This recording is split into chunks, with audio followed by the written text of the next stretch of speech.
là, c'est pour vous montrer effectivement là, le RGB. Alors, vous voyez là le RGB, ce qu'il donne. Hein,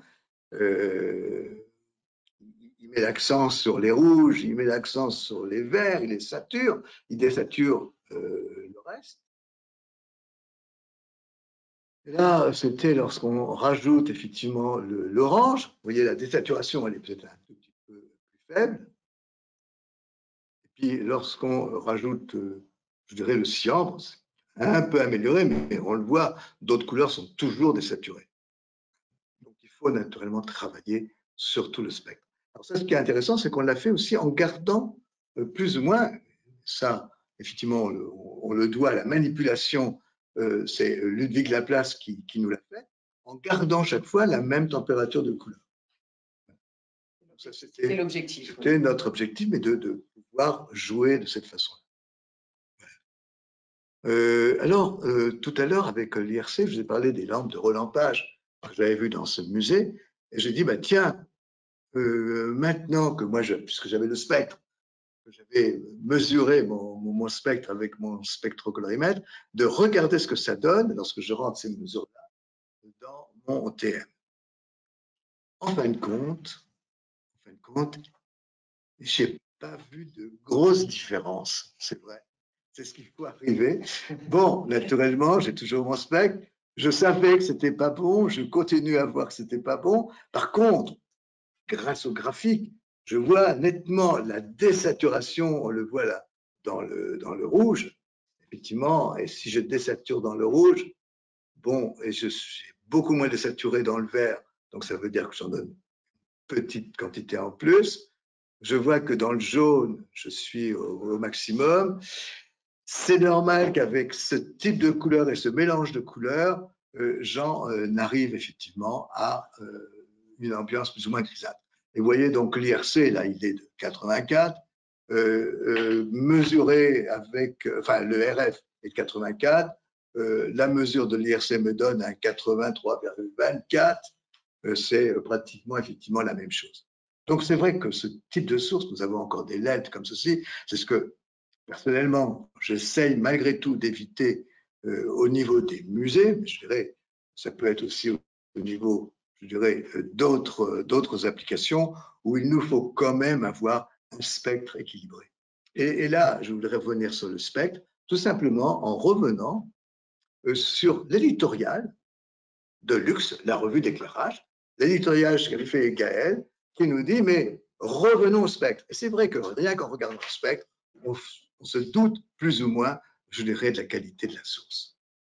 Alors voilà, j'en ai fini. Les sources que j'ai utilisées sont celles-ci. Il y a une source toute bête qui est le guide d'éclairage, qui est, je dirais, une sorte de blog qui est fourni par la société Svel, qui est une sorte de guide complet de l'éclairage et qui n'hésite pas effectivement à parler du TM30. C'était donc intéressant. Sinon, au niveau je vous ai parlé des différents espaces colorimétriques, un espace de base qui est peut-être maintenant un peu vieux, qui a plus de 20 ans, qui est, je dirais, ce Principle of Color Technology, qui est vraiment, je dirais, un livre essentiel pour qui veut rentrer effectivement dans la couleur. Naturellement, celui qui décrit celui qui décrit le mieux, que j'ai trouvé le plus intéressant, l'IRC, c'est Paul Kowalski.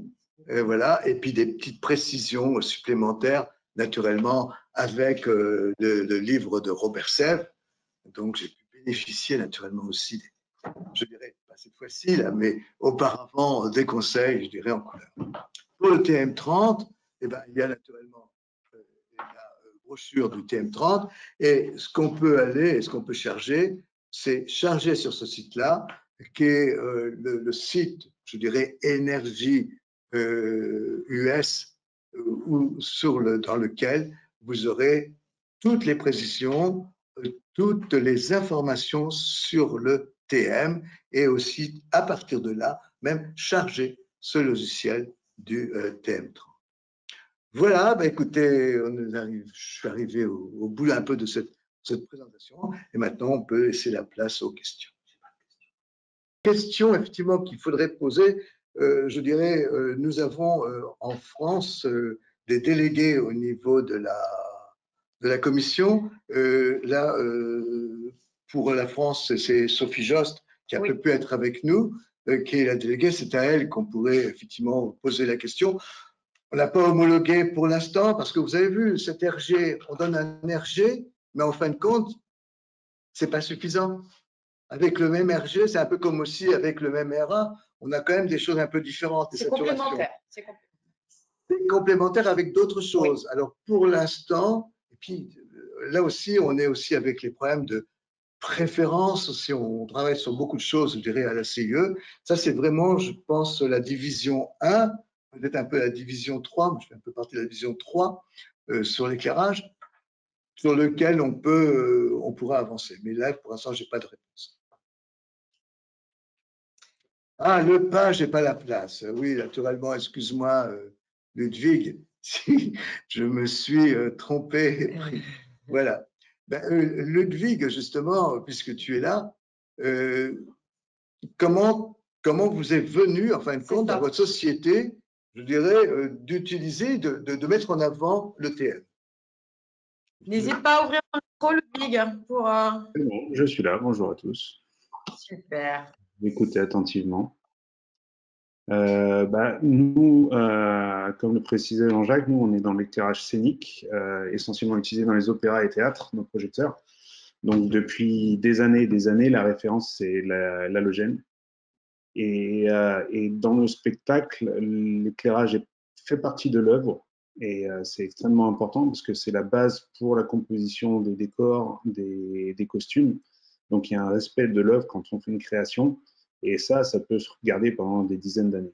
Donc, c'est tout aussi important qu'un tableau ou une œuvre dans un musée. Donc, depuis l'arrivée des LED sur le marché, il y a un gros problème, c'est l'acceptation de la LED en scénique, parce qu'on a de tout et n'importe quoi, comme on l'a vu sur les histoires de relamping. Et donc, beaucoup de gens se sont fait avoir aussi, déjà, pour commencer. Depuis 20 ans, il y a eu beaucoup de produits qui ont été vendus et qui sont loin de leur remplacer l'halogène.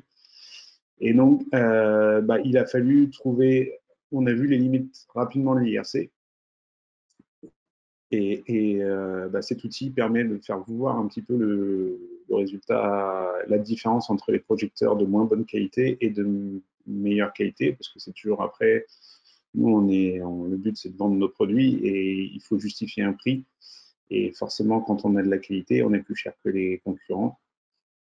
Et donc, c'est le meilleur moyen, c'est de fournir le plus de données possible pour mettre en valeur nos produits. D'où l'intérêt de ce rapport qui est assez représentatif de la réalité avec 99 couleurs. C'est quand même beaucoup plus représentatif que juste 8 couleurs.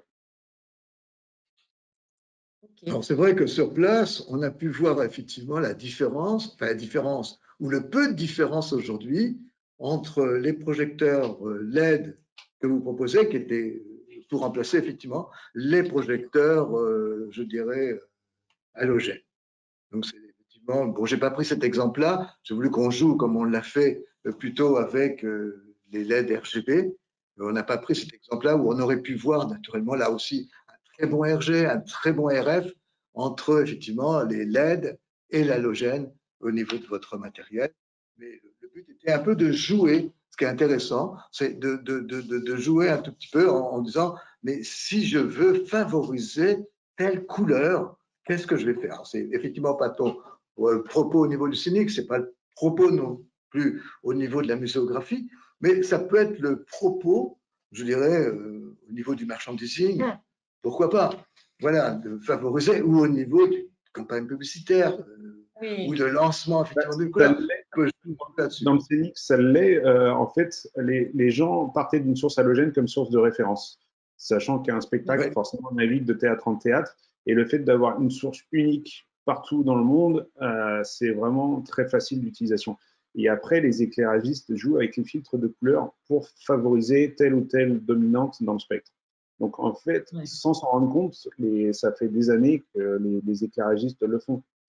Et effectivement, sans forcément, c'est plus un ressenti au niveau, un ressenti de l'éclairagiste qu'une analyse sur un spectre ou des chartes ou certaines données. Donc là, ça me permet de mettre en valeur un petit peu le travail et le ressenti de l'éclairagiste qui a été fait pendant des années. Oui. Donc, l'idée, en fait, c'est que c'est quelque part le fait de communiquer au travers de la TM30 pour vous, au niveau de Robert Julia, c'est aussi un gage de qualité par rapport à vos clients. Oui, c'est vraiment de donner les arguments, de faire voir la différence par rapport à des systèmes plus simples. Aussi bien sur des. Après, le cas est différent sur les blancs fixes ou sur des composantes de LED multicolores comme on a vu là sur le Thalys. Mais oui, c'est de faire voir. Il y a certaines applications où on va nous demander des projecteurs en blanc. Et là, le but, c'est aussi de faire voir qu'avec 8 couleurs, on arrive à faire mieux que juste avec du blanc pur. Ok, très bien. Merci beaucoup, Ludwig. En tout cas, et merci pour l'accord, cher Robert Julia, pour l'expérience. Donc, on va continuer les questions. Il y a Pascal Loire qui nous a posé une question. Donc, bonjour. Quelle date pour la mise en application de cette norme? Il n'y a pas, je sache, de date. Il y a pour le RF, bon, il y a ce CIE 2017, donc on peut l'appliquer dès maintenant. Puis le TM30, rien n'empêche de l'utiliser. Oui, donc il n'y a pas de date, il n'y a pas d'obligation non plus pour l'instant. Voilà. Aujourd'hui, la CIE a reconnu le RF et est en cours d'évaluation pour le RG. Voilà. Et puis on continue à travailler. Et puis on continue à travailler là aussi sur d'autres indices. Tout à fait. Voilà. On prend les questions au fur et à mesure. Quelles sont les applications pour l'éclairage public de Philippe Courgeon? Alors, est-ce que Philippe, vous pouvez allumer votre micro et nous dire un petit peu et nous préciser la question? Je ne sais pas s'il est encore dans la salle. Oui, bonjour, vous m'entendez? Oui, bonjour. Dites-nous. Oui, bonjour. Je me demandais au niveau de l'éclairage public, quand est-ce que c'est uniquement les fournisseurs qui vont regarder ça? Il n'y a pas d'autres, ou est-ce qu'on doit faire attention selon ce qu'on veut éclairer, un parc, un jardin ou une rue, si ça a de l'importance? Oui, ça c'est plutôt pour les mises en lumière. On a cherché au niveau de la pierre, au niveau des feuillages, etc. Et tout. Il est bon d'avoir, avec les sources qu'on va utiliser, de voir un tout petit peu ce que ça donne au niveau des saturations ou des saturations. Ça peut être intéressant. Mais là, ça rejoint, un peu comme ici au niveau du théâtre, en fin de compte, une sorte de création lumière au niveau jardin, au niveau espace extérieur. Donc, c'est tout simplement le fabricant, je dirais le fournisseur de LED, enfin le fournisseur de luminaire avec son fournisseur de LED va nous transmettre de toute façon ça, déjà un spectre, et à partir de ce spectre, on a les valeurs et on peut se calculer soi-même aujourd'hui son TM. C'est vrai qu'aujourd'hui, on est moins tenu, c'est-à-dire l'utilisateur a beaucoup plus de pouvoir. Je me rappelle, il y a une quarantaine d'années, lorsque j'ai commencé dans la profession, avoir un spectre, c'était pratiquement une chose impossible. Et on avait les spectres qu'on avait, ils étaient super bien travaillés. La première fois, effectivement, que je dirais que je l'ai, que j'ai pu utiliser et puis comparer avec les spectres, le spectre que je mesurais et le spectre qui était fourni par le catalogue, il y avait quand même une grosse différence. Aujourd'hui, je dirais, tout utilisateur peut utiliser un spectrocolorimètre et avoir, je dirais, le spectre. Donc, du coup, là aussi, aujourd'hui, tous les fournisseurs nous fournissent le spectre et le spectre réel. Donc, à partir de ça, on peut calculer soi-même le TM. OK. Est-ce que ça répond à votre question, M. Gourdon? Oui, merci. Je vous en prie. Il y a Annie Samaha qui nous a posé une question. Quand vous parlez de source multispectrale, pourquoi ne pas indiquer l'efficacité globale à celle-ci? Ce point est aussi intéressant à observer. Oui, c'est vrai.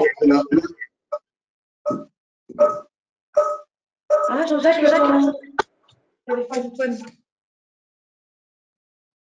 excusez-nous. Oui, voilà.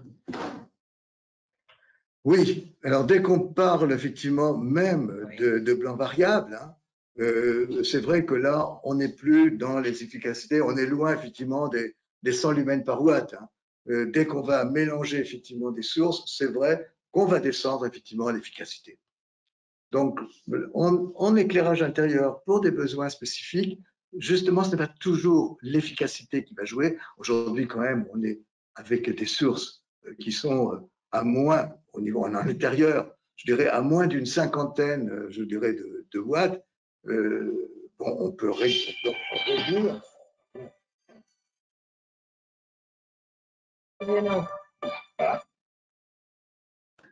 Éteindre comme au spectacle, c'est comme pas possible.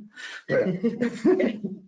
Et c'est vrai que là, on va descendre avec ces sources-là, je dirais, en dessous des 60 ou juste au-dessus des 60 lumens-watts. Donc c'est vrai que là, on a de nouveau cette problématique entre l'efficacité et la qualité. Pourtant, c'est des choix que l'on peut faire. OK. De nouveau Christophe Martinson qui nous pose une question. Donc, ces nouveaux indices sont-ils déjà utilisés dans les normes d'éclairagisme? Qu'est-ce qu'une norme d'éclairagisme?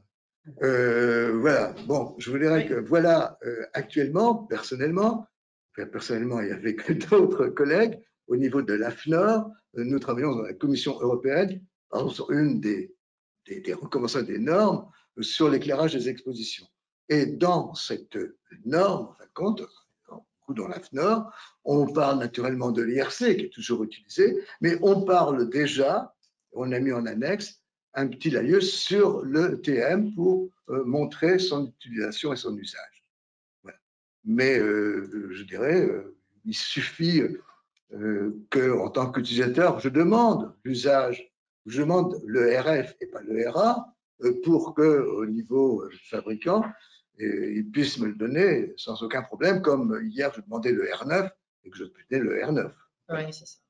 Mais pas sur il n'y a pas d'obligation normative. Ok, j'espère que ça a répondu à ta question, Christophe. N'hésite pas à intervenir si tu as besoin. Aude Sorgato. Donc, on parle beaucoup pose une question. On parle beaucoup du rendu des couleurs des LED, mais les aires de protection ne peuvent-ils pas modifier ce rendu? Les aires de protection. Les verres de protection. Les verres. Les verres.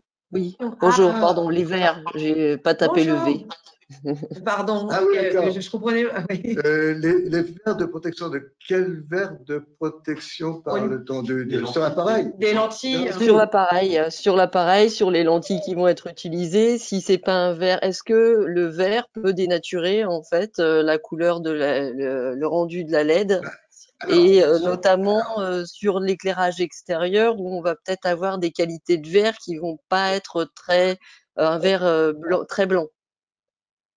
Bon, mais là, je dirais la façon la plus simple, c'est l'étude, je me dirais, du spectre de transmission déjà du verre, hein, de la lentille, pour voir effectivement est-ce que c'est un spectre effectivement qui, comme c'est vrai, même le verre à vitre, en fin de compte, effectivement, va donner une petite dominante légèrement verdâtre par rapport, par exemple, au verre extra blanc que l'on va être au cristal, où là, on aura absolument aucune différence.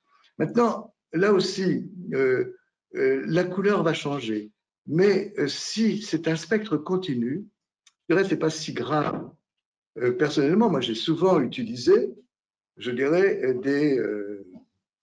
alors pas des verres, mais des filtres, ou plutôt des films autocollants que l'on met sur le vitrage, les vitres au niveau des musées.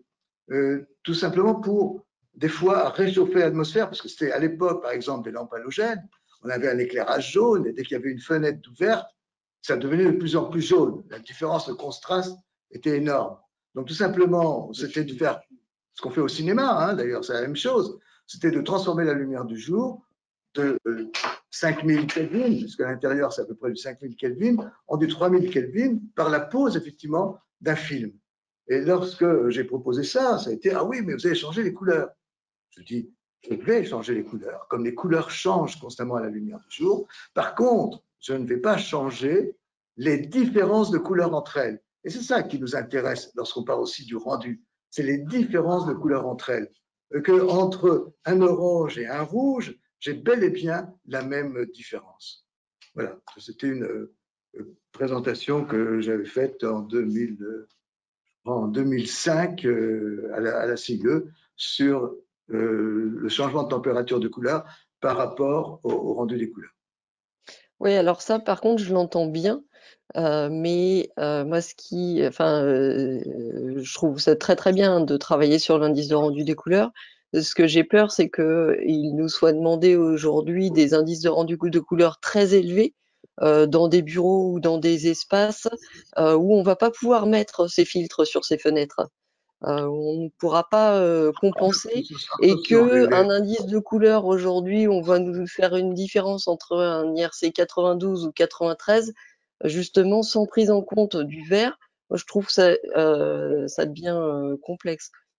L'autre chose, je ne sais pas si on peut demander à un fabricant de fournir le spectre de chaque luminaire avec chaque type de verre ou chaque filtre qu'il pourrait mettre devant. C'est une question ouverte. Hein. Oui, non, mais je comprends bien. Bon, déjà, entre 92 et 93, il ne faut pas pousser. Dès qu'on est au-dessus de 90-92, on a quand même, au niveau du RA, une bonne qualité et on va voir que notre RF, il va tourner là aussi autour de 90. Dès qu'on a un RF quand même qui est supérieur à 90, je dirais pour l'utilisation, on parle de bureau, eh bien, écoutez, c'est quand même déjà bien. Et aujourd'hui, on a beaucoup de LED quand même qui nous offrent cette possibilité. Je ne parle pas pour l'éclairage public, mais en éclairage intérieur, c'est vrai qu'il est quand même intéressant d'avoir quand même un bon indice de rendu de couleur, d'avoir quand même une lumière qui soit quand même une lumière agréable et pas une lumière blafarde, comme on a eu, je dirais, il y a 30 ans avec les tubes fluo, qui disaient mais les tubes fluo, c'est dégoûtant, c'est vert, c'est pas beau, etc. Et tout. Non, il y avait des tubes fluo déjà de très bons rendus, il suffisait de prendre la bonne qualité. Donc, quand même, au niveau des bureaux, on peut quand même se donner un minimum de qualité et avoir quand même des IRC qui soient quand même, je dirais, autour de 90 et sans être autour de 70, 80, c'est quand même autour de 80, 85, c'est quand même très faible. Moi, j'ai toujours lutté contre ces fameux indices à 85 qu'on disait que c'était des bons indices, c'était excellent. Parce que c'était, en fin de compte, si je faisais une moyenne sur 20, c'était un 17 sur 20. Qui n'a pas rêvé d'avoir des 17 sur 20 hein? Donc, c'était très bon. Non, c'était, en plus, on le voit sur quel type de couleur hein, le RA, il est fait. Il est fait sur les couleurs qui sont des couleurs verdâtres. Donc, un bon indice sur des couleurs verdâtres, ce n'est pas non plus fameux, quoi. Donc, on peut quand même aujourd'hui exiger, au moins sur ce type de couleur, de voir des RA qui soient des RA supérieurs à 90. Au minimum, ouais. Oui, au minimum pour l'éclairage. Au minimum. Oui. Ma question, effectivement, parce qu'elle rejoint ce qui était causé précédemment aussi sur l'éclairage public, c'est-à-dire que dans un CCTP, on trouve facilement des copier-coller, et donc on va demander autant en intérieur qu'en extérieur. Oui. Oui, je dirais. Non, mais je suis vers du mieux. On ira toujours vers du mieux. Hein, c'est de vous donner les outils pour aller vers le mieux et avoir un indice.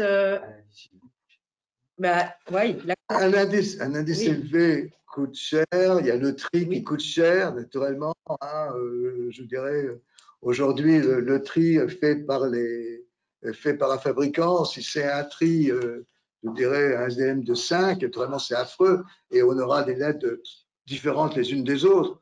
Bon, aujourd'hui, en éclairage intérieur, on est, je dirais, au maximum à 3, voire 2.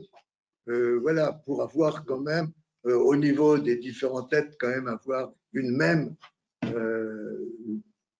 pas de différence en température de couleur.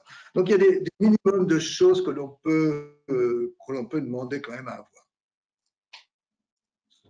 Maintenant, tout va dépendre si je suis sur l'éclairage, effectivement, d'un parking, je dirais d'un parking en dehors du bureau, en dehors du bureau, là où va résider effectivement, je dirais, le personnel, où là, ils sont en sous-sol, il leur faut naturellement une excellente lumière, mais pour ranger effectivement pour le parking, on peut très bien quand même là aussi se dire, bon, allez, on peut passer là aussi sur le RA ou sur le RF, comme on l'a fait pour les tunnels avec l'éclairage au sodium basse pression.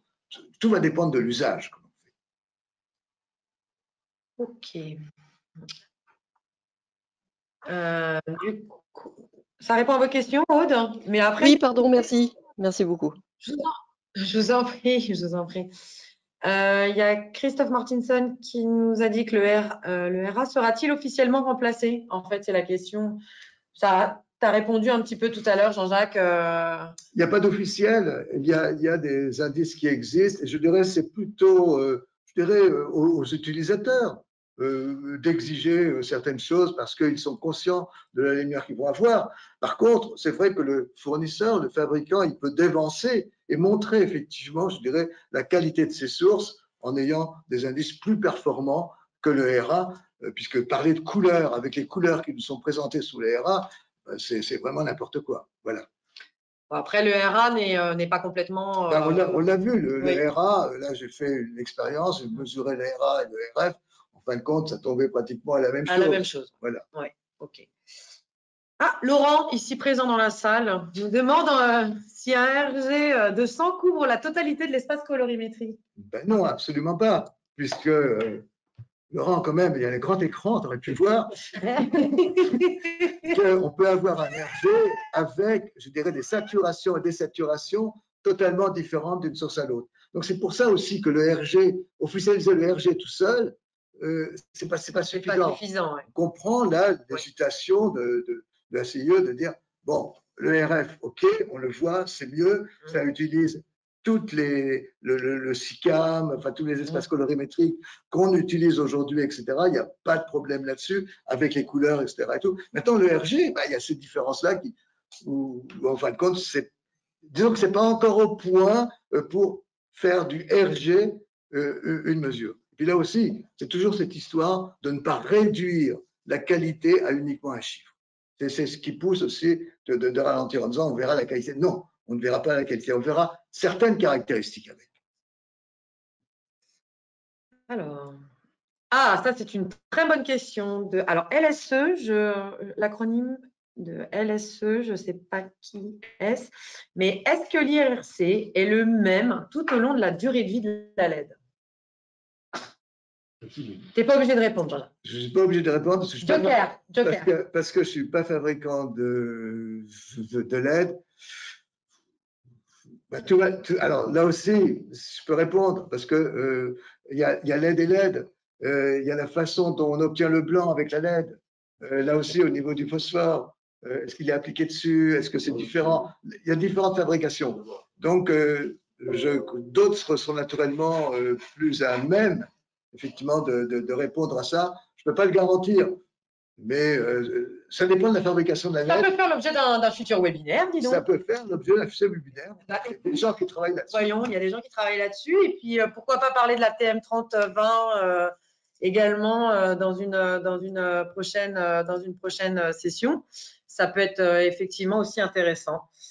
Écoutez, moi, ce que je vous propose, c'est si vous n'avez pas d'autres questions, c'est peut-être avec le recul ou en réchauffé, nous envoyer vos questions sur l'adresse mail